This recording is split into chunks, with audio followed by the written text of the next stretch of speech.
Bonjour tout le monde, bienvenue à Tangente. Je m'appelle Laurane Van Branteghem, je suis commissaire et adjointe à la programmation ici à Tangente et je suis en compagnie de Gabrielle Léger-Savard et Marilyn Daou. Alors, juste avant de commencer, je voudrais prendre un moment pour reconnaître que Tangente est située en territoire autochtone non cédé. Je vous invite à prendre un moment aussi pour penser au lieu où vous êtes en ce moment, à son histoire, à son écologie, aux dynamiques qui découlent de cette histoire-là. On tient donc à mentionner que les Gayen-Gayaga sont les gardiens des terres et des eaux de ce territoire nommé Tiohtià:ke. Donc, pour continuer, félicitations, comment vous vous sentez? Bien là, c'est le premier Facebook Live de ma vie. Moi aussi, je pense. J'étais un peu stressée. Donc, votre pièce « Le temps des fruits » Ouais. va être accessible en web diffusion du 13 au 21 février, donc la semaine prochaine. Ça veut donc dire que vous faites la captation, l'enregistrement Ouais. On dans fait les ça prochains cette semaine. jours. On a décidé que ça soit pas live, en fait, parce que c'est une pièce qui est chargée de beaucoup d'images, il y a de la vidéo, il y a plein de matériel, plein d'images, puis on voulait essayer de trouver une formule qui rendait le plus le spectacle en web diffusion, puis on a décidé que ce serait peut-être avec un petit montage. Ouais. Prendre le temps de porter attention à tous les détails parce qu'on va y revenir, il y en a beaucoup. Ouais. Mais d'abord, donc, le temps des fruits. Est-ce que vous voulez parler un peu de ce titre-là? Qu'est-ce qu'il signifie? C'est quoi l'inspiration de la pièce, finalement? C'est toujours quelque chose, trouver un titre. Oui. Ouais. Bien, avant, ça s'appelait... On le dit-tu? Ouais. On peut le dire. Avant, ça s'appelait Des monuments aux morts. Mais on trouvait que c'était un peu... Qui est une formulation tirée d'une chanson d'Anne Sylvestre, Une sorcière comme les autres. C'était pas assez lumineux, on dirait. On voulait aller de l'avant, on voulait que ça soit porteur de quelque chose d'un peu plus positif ou vivant, en tout cas. Fait que là, on s'est mis à chercher, puis... On voulait quelque chose qui était qui rimait un peu avec le changement d'une époque, peut-être, la fin d'une saison ou bien l'apogée d'une saison. Donc, le temps des fruits, ça fait un peu ça. Lui, il a trouvé le temps, moi, j'ai trouvé des fruits. C'est vrai? Il disait le temps, nanana, puis là... Puis sinon, ben, ça fait aussi écho à la chanson Le temps des cerises, que tout le monde connaît, qui a été chantée par Yves Montand, mais ça n'a pas été composé par Yves Montand. Le nom de l'autrice m'échappe, là, mais c'est une femme qui l'a écrit. Puis c'est en hommage à une jeune fille qui vendait des fruits. Ça, on la connaît, mais on ne se souvient plus du contenu. C'est ça. C'était une chanson révolutionnaire dans le temps de la Commune de Paris. Puis c'est une jeune fille vendeuse de fruits qui a décidé de s'engager puis qui est montée au front puis qui est morte pendant cette révolution-là. Fait que... il y a ça, ouais, il y a ça qui porte aussi, ouais. Puis donc, peut-être pour replacer les personnes qui verront la web diffusion, qu'est-ce que ça vous a inspiré? Pourquoi le nom de cette pièce-là? C'est quoi le contenu ou le thème? Bien, je peux peut-être partir de notre source de départ. C'est là 2017, quand ma grand-mère elle est décédée. Juste avant, en fait, je suis allée la voir avec ma mère. Puis elle était couchée, puis l'ambiance de sa chambre, c'était vraiment plate. C'était beige, vert pâle. Puis ça manquait de vie. Puis on s'est dit, on va amener, peut-être on va lui faire jouer des pièces de musique qu'elle aimait. Elle aimait beaucoup le piano. Puis donc là, ma mère, elle est partie, elle est allée chercher le iPad dans l'auto. Puis là, on met le iPad. C'est très étrange comme moment parce qu'un iPad était en train de jouer des musiques d'autrefois, qu'on n'entend plus à la radio. Fait que déjà, il y avait un genre de décalage. Puis là, je tenais la main de ma grand-mère, je tenais la main de ma mère tenait la main de sa mère. Il y avait comme un cercle vraiment comme vraiment fort. Puis, excusez. Puis, c'était juste un moment où je sentais comme le sang circuler entre les trois. Je voyais vraiment d'où je venais. Puis d'entendre ces musiques-là en même temps, je sentais qu'il y avait des choses qui partaient avec ma grand-mère, des musiques, mais pas juste des musiques, plein de choses qui étaient en elle. Puis je me disais, j'avais comme un besoin que ça ne parte pas, que ça reste, que je voulais conserver des choses. Puis je me disais, mon Dieu, toutes les choses que je ne lui ai pas demandées, puis toutes les choses, j'ai pas appris ses recettes, j'ai pas appris plein de choses d'elle. Puis là, ça s'en allait. Fait que là, il y avait comme un besoin d'aller chercher ces legs-là qu'on ne nous a pas transmis. Fait que ça a été comme un point de départ, mais qu'après, Bien, ça nous a On est fait. parti. C'était vraiment l'impulsion de départ, puis ça nous a vraiment amené sur la track de justement qu'est-ce qui nous a pas été transmis, qu'est-ce qui nous manque, mettons. On sent qu'on est outillé par plein de nouvelles technologies, mais si on les enlève, qu'est-ce qui nous reste, tu sais, en ce moment? Puis c'est allé vraiment vite, en l'espace justement des 3 générations dont Marilyn parle. On dirait qu'avant, on n'a jamais voulu faire un spectacle de glorifier l'ancien temps nécessairement, de nostalgie, pas du tout. Bien que des fois, ça fait du bien de sombrer dans la nostalgie. Mais donc, ça a été ça l'impulsion de départ, de faire, on va essayer de retracer des savoirs qui sont sur le point de se perdre. Puis finalement, ça a changé un peu le spectacle parce que au début, on a vraiment voulu répertorier, faire une recherche documentaire, puis on s'est rendu compte que c'était peut-être une avenue qui rendrait le spectacle un peu didactique ou pas moraliste, mais un peu tout est tout cuit dans le bec, mettons. Fait que là, on y va pas avec ça. Tu sais. On y va avec les trous, on va avec ce qu'on n'a pas, ce qu'on sait pas. On n'amène pas toutes les réponses. Tu sais, on n'amène pas toutes les réponses, mais on amène les questions. Oui, on se place avec les spectateurs au début du spectacle dans une position d'espèce de vulnérabilité commune de « OK, on est là, qu'est-ce qui nous manque tout le monde ensemble? Comment on peut s'entraider dans la démarche de se réapproprier les choses? Puis qu'est-ce qu'on transporte aussi en nous? Pourquoi on perd le savoir? C'est-tu parce qu'il y a des impératifs de productivité, de nous mettre dans une machine, de tout ça, de nous faire oublier des choses parce que des fois l'histoire a été faite par les vainqueurs, mettons, par les colonisateurs souvent. Qui ont priorisé certains savoirs plutôt que d'autres. Fait que ça nous a amené à jouer sur un parallèle vraiment intéressant entre nos tensions internes, nos angoisses intimes, puis le parallèle avec la collectivité aussi. Tu sais, ben oui, c'est ce que j'allais avancer parce que dans votre pièce, j'ai eu la chance de voir un enchaînement. Et il y a beaucoup ça, des enregistrements de vos voix, de vos histoires. Vous partagez parfois vos vécus aussi, comme ce que tu viens de raconter, Marilyn. Mais aussi, vous retracez un peu aussi cette grande histoire avec un grand H. Vous faites un peu un portrait des civilisations aussi, rien de moins. Oui, on est sur la ligne du temps, un peu. On part de loin pour arriver jusqu'à nous, un peu. C'est ça, vous jouez vraiment entre les choses très intimes, votre vécu, vos intuitions, et le très universel, le collectif aussi, avec le public, bien sûr. Bien, c'est un ancrage qui est quand même important à se rappeler. Tu sais, on arrive dans une époque où est-ce que, comme... Il y a des tempêtes partout, il y a des guerres partout, la démocratie s'effondre ou blablabla. Mais c'est arrivé plusieurs fois. Il y a eu des empires, des civilisations qui se sont exterminées, puis on a fait la recherche des causes des chutes des civilisations. Puis comme il y a beaucoup de récurrences, puis en ce moment, on dirait qu'on a tous les facteurs. Tu sais, il y a une nouvelle discipline là, qui est apparue depuis peut-être une décennie, là, la collapsologie, là, tu sais, qui est la science de l'effondrement des sociétés, mettons. OK. Puis sans vraiment faire des recherches profondes là-dedans. Là, on n'a pas...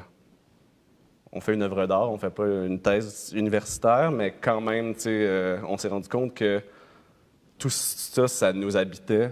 Puis ça va un peu dans l'air du temps aussi. Tu sais, je pense que tout le monde essaie de décoloniser l'espace public, tu sais, les mouvements Black Lives Matter. Revisiter l'histoire, réécrire tu sais, l'histoire. je veux dire, puis c'est pas tant une réécriture, mais c'est qu'elle a tellement été écrite avec un angle que on veut juste ramener des faits, puis voir comment ça nous constitue. Puis nous, dans notre position, tu sais, je veux dire, on est arrivé sur Terre dans une position assez privilégiée, mettons, mais reste que on porte tout ça en nous. Puis si on veut vraiment s'ouvrir à tout le monde, il faut reconnaître les tensions internes qu'on a et les tensions externes dans la communauté, tu sais, aussi. Fait que c'est ça qu'on vit ensemble. Ça a l'air big, mais ça... En tout cas, je pense qu'on y arrive un peu. Mais justement, peut-être pour le lier à l'œuvre que vous avez créée. Donc, Gabrielle, tu viens davantage du théâtre, Marilyn, plutôt de la danse contemporaine. Oui. Comment ça s'est passé, cette rencontre-là de discipline, puis dans l'œuvre, comment vous avez abordé ça?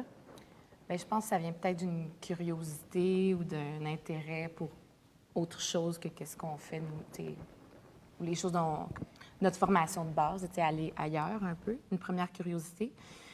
Moi, je travaille aussi parallèlement là, au théâtre. Je fais beaucoup de chorégraphie sur des pièces.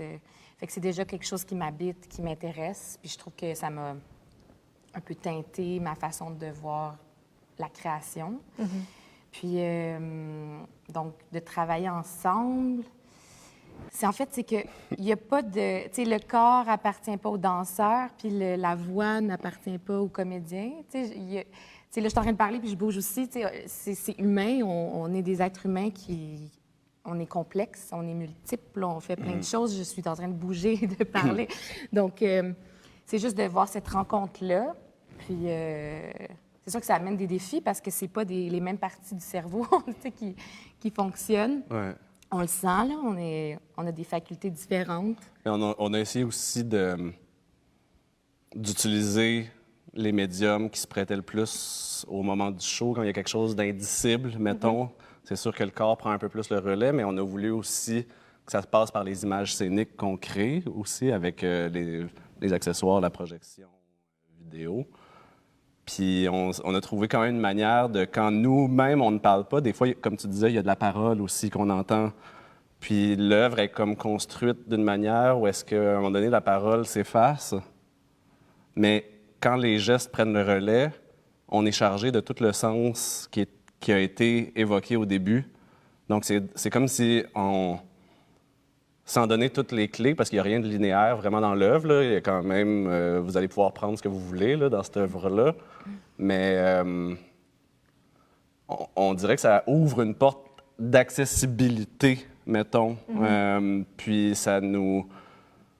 Les fois où est-ce qu'on... Parce qu'on a fait plusieurs résidences de création, mais les fois où est-ce qu'on l'a produit devant du public, où est-ce qu'on a eu la chance de le faire, mettons, en sortie de résidence, c'est comme si ça permet aux gens de se raconter leur propre histoire à partir des clés qu'on leur a données. Puis après ça, il y a vraiment un dialogue qui s'ouvre comme...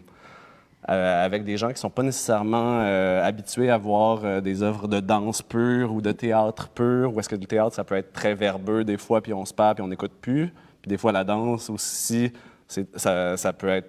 On peut ne plus l'écouter aussi parce que c'est concentré sur... Ou ça peut être dur d'entrer dans ce médium-là. Les gens peuvent dire « je comprends pas ». Donc, j'ai l'impression qu'on donne on donne quelques petites clés. De cette manière-là. Ouais. Puis on essaie de pas non plus de faire... section danse, section théâtre, section danse, section théâtre. L'un nourrit l'autre. Ou que lui fasse juste Ou que moi, je fasse juste parler. Que je danse tout seul après. Oh mon Dieu, ça aurait été épouvantable. Mais justement, là, on a comme mergé ça. Là. Comment ça s'est passé? Je vous ai entendu du coin de l'oreille dire que vous avez coécrit mes textes aussi. Oui, bien, tu sais, même le mouvement, tu sais. Puis c'est ça, la gestuelle aussi. Ouais. Comment ça s'est passé, la création? On est allé avec nos forces. Donc, tu sais, lui, il a plus la force de l'écriture. J'ai donné mon opinion. Mais il a été plus initiateur de ça. J'ai été plus initiatrice du mouvement, même si ça s'est fait ensemble. Oui. Mais c'est souvent sa part d'exploration. Puis après ça, la personne qui est le meilleur là-dedans tranche puis met ça plus propre, mettons, là. Au propre. Puis, ouais, c'est ça. On a essayé d'éviter, vous nous direz si ça a marché, là, mais de tomber dans le piège du comédien qui parle puis de la danseuse qui danse. Mais... On tombe dans une zone d'insécurité chacun. Là, moi, des fois, je perds mes comptes quand je danse, puis des fois, la voix... on travaille fort, mais c'est le fun. On est des travailleurs. On est... Au Québec. Mais oui, mais pourquoi se limiter à couper une zone du corps? Ça serait... Je vois pas pourquoi on ferait ça, d'enlever la voix à la danseuse et le corps au comédien, ça n'a pas rapport, ça fait pas de sens. Puis vous l'avez abordé, puis j'allais regarder pour la fin, mais tu as ouvert la porte. Gabrielle, vous avez dit, tu m'en avais déjà parlé, Marilyn, que vous souhaitiez donner des clés pour ouvrir un dialogue avec le public. De quoi vous voulez parler? C'est quoi ce dialogue-là que vous avez envie d'entamer avec un public qui n'est pas nécessairement habitué de venir au théâtre? Ou, Bien... Tu sais, on passe à travers, tu sais, le filon, tu sais, on passe à travers les siècles de guerre, tu sais, on passe à travers beaucoup de choses dans notre passé commun, collectif. On passe à travers, c'est ça, toutes ces guerres-là, ces inondations, les viols, on passe à travers les femmes invisibles, on passe à travers tout ça, puis après, vers toutes les angoisses, déceptions plus personnelles. Après, on passe à travers certains stéréotypes dans une section plus dans le corps, où on est plus bombardé de l'intérieur, Donc, c'est plein de petites choses qui peuvent appeler les gens à certains endroits, tu sais, comme on a eu des photographes qui sont passés l'autre jour. À la Générale. À la Générale. Ouais. Puis là, tout de suite après, je me suis mis à discuter avec une des photographes sur une de ses angoisses à elle, mais tu sais, c'est un tout petit moment dans le spectacle. Je m'attendais pas du tout à ce qu'elle me parle de ça. Mais tout de suite, elle s'est mise à me parler de ça, puis ça m'a tellement... étrangement, ça m'a fait du bien, parce que je me suis dit, elle, c'est ça qui lui a vraiment... Il y en a qui s'identifient. Oui, Ouais. mais tu sais, je sais pas quels seront exactement les sujets de discussion. Ou quand on l'a précis. fait à Notre-Dame-des-Prairies, il y a... Oh! Avant la pandémie, fait qu'on ne sait plus c'est quoi. 2019. Mais Octobre. bref, il y a du monde qui était venu nous voir puis qui disait ah oui, moi ma grand-mère faisait ça comme ça. Puis dans le fond, c'est comme si on allait remplir ce que notre prémisse de départ, ce qu'on voulait faire dans notre prémisse de départ, au lieu de le dire au monde, c'est le monde qui vient. Vous le soulevez. Ouais. Ouais. Fait que j'ai l'impression que quand j'espère, je touche du bois. J'espère que quand on va pouvoir reprendre ce spectacle-là devant des vraies personnes, c'est pas que vous n'êtes pas vrai, là, mais avec un Faut contact. que tu regardes là, je pense. Non, il est là. Oui, il y a lui. Mais quand on va pouvoir le reprendre avec des gens, un contact direct, je pense que ce spectacle-là va pouvoir évoluer aussi au fur et à mesure qu'il va rencontrer des nouvelles personnes. C'est ça qui est difficile, en fait, en ce moment, là, quand on fait les enchaînements. C'est de ne pas sentir, évidemment, le public du tout. On va le sentir à retardement, mais c'est qu'il n'y ait pas cet aller-retour entre eux et nous, de ne pas les entendre, de ne pas entendre leur réaction. Tu sais, tout ça, c'est quelque chose... Je me rends compte à quel point, quand on fait de la scène, ça nous remplit. Mais c'est surtout que ça faisait partie de nos procédés aussi, tu sais, d'accueillir le monde puis de briser tout de suite comme le quatrième mur, là, le fret qu'il pourrait y avoir entre la salle puis la scène, là, puis d'entrer, de poser des questions, d'offrir de la tisane. Il y a ça qu'on voulait déjà. Une chaleur, en fait. Ouais, une chaleur qui fait qu'après ça, on est tout le monde ensemble, puis on glisse dans le spectacle, puis... Tandis que là, cette chaleur-là, il faut se l'imaginer d'une certaine manière, ou être cette chaleur-là. En tout cas, on va vous imaginer dans toutes les positions possibles et inimaginables en train de nous regarder. Ça va nous faire rire. Donc, effectivement, vous deviez le présenter au printemps dernier en salle à Tangente avant que la pandémie commence. Est-ce que vous voulez peut-être, c'est pas tout le monde qui est au courant, on en parle beaucoup dans le milieu, bien sûr, mais dire qu'il a dû beaucoup changer, le spectacle. Qu'est-ce que ça a fait depuis le printemps dernier à cette œuvre-là? Bien, on a eu du recul, un peu plus de recul. Ça va être vraiment un meilleur spectacle que ça aurait été, en fait. On va commencer par le positif, là, parce que des fois, c'est facile de tomber dans... Je pense que c'est plus mature que ce qu'on aurait présenté en avril. On a reçu une sub qu'on n'aurait pas eue Et aussi. donc, Des sous. ça a vraiment diminué notre stress à chacun parce qu'on allait injecter beaucoup d'argent. C'est plate de parler de ça, mais il faut une en réalité. parler parce qu'on allait vraiment mettre beaucoup trop d'argent dans ça, là, personnellement. Donc ça nous a allégé. On a eu la réponse en mars. On aurait eu comme un mois. Puis comme l'aide gouvernementale passe beaucoup par les diffuseurs ou les organismes, on a vraiment eu la chance d'être déjà programmés parce qu'il y a plein d'artistes qui ont des œuvres en chantier, puis on pense à eux parce qu'ils n'étaient pas nécessairement programmés.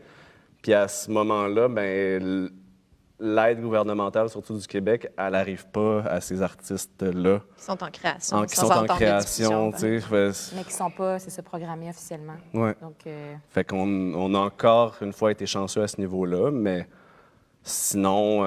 Sinon, il y a des choses moins le fun. Tu sais, c'est sûr qu'on a des résidences annulées qu'on a dû retrouver pour retravailler. Il y a des lieux qui n'ont pas voulu nous réaccueillir vu qu'ils avaient trop peur à cause de la COVID, donc il fallait aller ailleurs. Ça a challengé le contenu à un certain niveau? Au moins, on peut se toucher. Là, donc, vous êtes une bulle. On est une bulle. On est une bulle.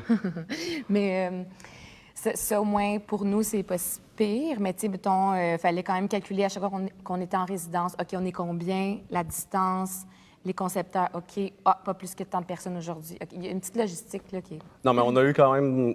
Il y a des cheveux blancs qui sont apparus, là. Et ici, j'en ai 3 qui sont... Genre, avant l'annonce du couvre-feu, là, en janvier, là, on savait pas qu'est-ce qui se passerait, si on pouvait répéter. En janvier. Ouais, c'est ça. Ça, comme l'annulation était comme sur la ligne, là. Fait que ça, c'est sûr que c'est des angoisses puis des nuits où est-ce que tu prends une Tylenol nuit, mettons, pour t'endormir. Mais je dirais aussi l'énergie de notre équipe.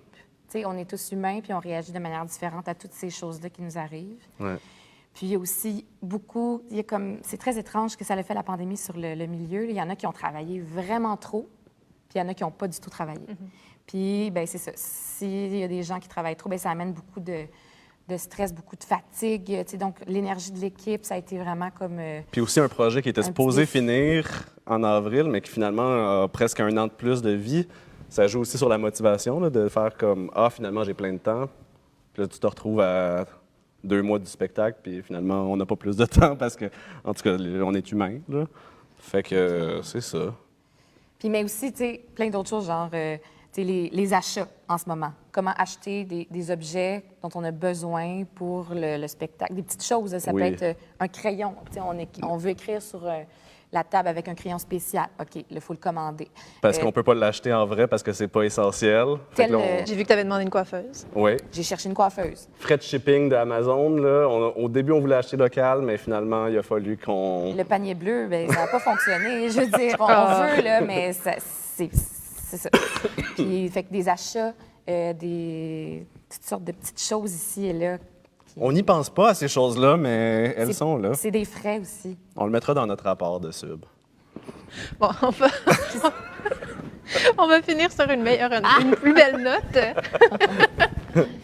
Je vois du coin de l'œil parce que là, on est donc dans une partie de la scénographie de votre spectacle sur le plateau. Et il y a, entre autres, des livres là-bas. Et avoir vu l'enchaînement, je sais que vous nommez certaines autrices, certains penseurs, etc.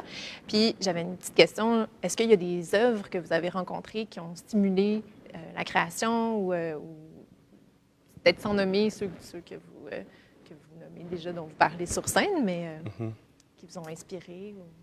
Des œuvres... Anne Sylvestre. Anne Sylvestre, ça a été là depuis 2018.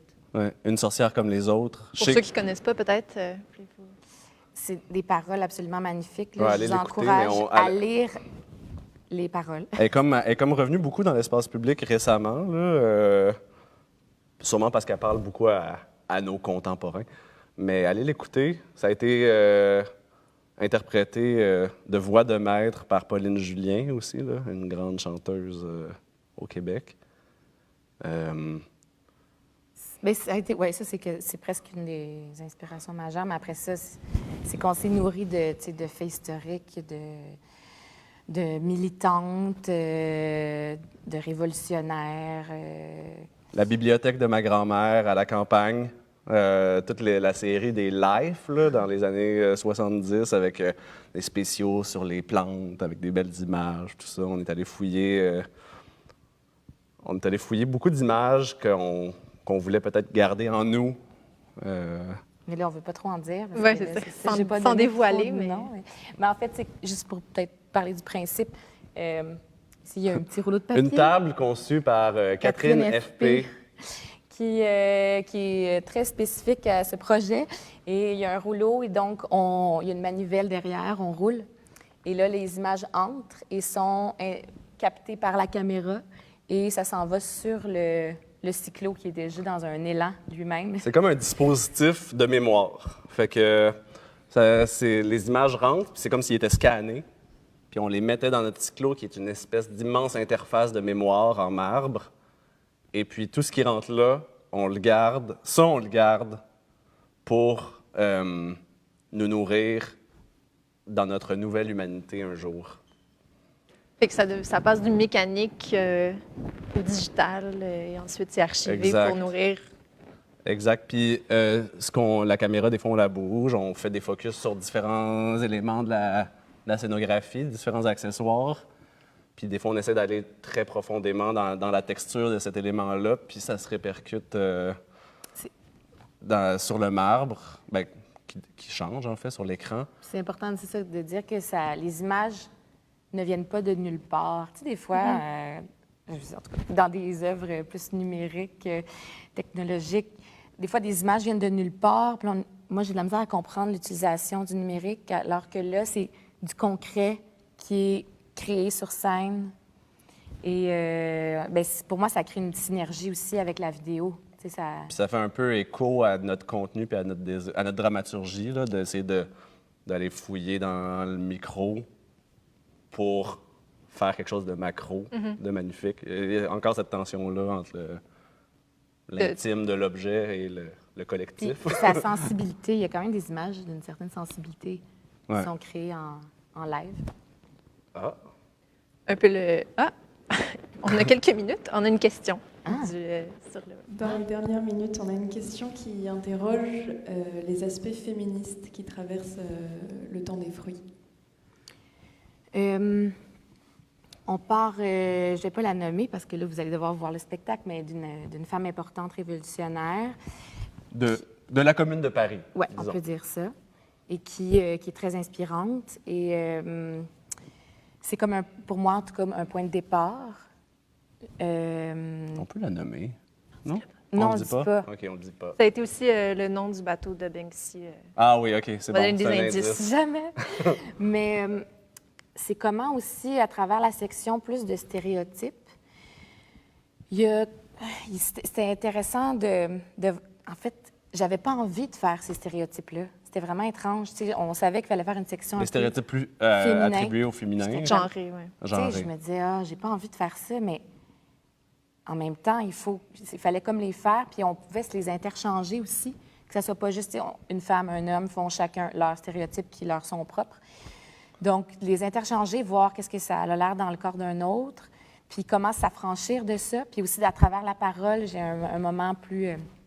je m'affranchis un peu plus, puis c'est important aussi de se positionner, puis de... Je peux-tu rebondir? Oui, tu peux rebondir, puis je vais rebondir. On parle des choses qui nous ont construits comme humains, autant au niveau de l'histoire, les stéréotypes genrés, le genre qu'on porte, le genre pas fluide, là, vraiment comme catégorisé, là, très binaire. C'est quelque chose aussi qu'on porte, puis qu'en ce moment, on essaye de reblender, voir comment il nous construit dans l'inconscient. Puis pour moi, ça, c'est une perspective qui est quand même féministe dans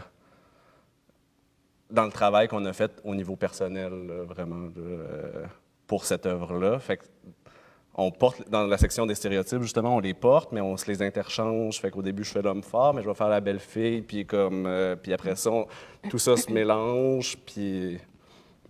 Ouais, ça fait partie du travail de s'auto-décoloniser, mettons. Puis on cherche un genre de reconstruction pour le futur, d'une certaine manière. Donc, c'est comment enlever des couches pas nécessairement nécessaires pour être un peu plus fier de ce qu'on voudrait devenir. Tu sais. Donc, s'affranchir des stéréotypes, c'est hyper important. Puis, parce que c'est un peu ça l'intention, finalement, c'est de clore avec une volonté positive, avec une certaine foi en l'avenir. Oui. Moi, j'ai foi en l'avenir, mais... Une foi, mais une espèce de... On n'a pas le choix, là. Tu sais, je veux dire, on va essayer de faire quelque chose de beau, mais maudit qu'on a un héritage pas facile à porter, là. Puis il y a des choses qui, aussi, juste dire, par rapport à la ligne du temps, d'aller écouter cette femme, donc, on ne prononce pas encore le nom, mais de lire ce qu'elle a écrit, puis que ça soit encore autant d'actualité alors que ça a été écrit en 1887, pour moi, c'est un choc total. Puis une genre de déception. Donc, on se dit, OK, le go, on enlève ces choses-là. Je vous invite à découvrir tout ça du 13 au 21 février en webdiffusion sur le site de Tangente. Allez acheter vos billets si ce n'est pas déjà fait. Puis merci beaucoup. Un gros merde. Je vais pouvoir regarder mon propre spectacle. Enfin! Merci beaucoup. Merci. Merci.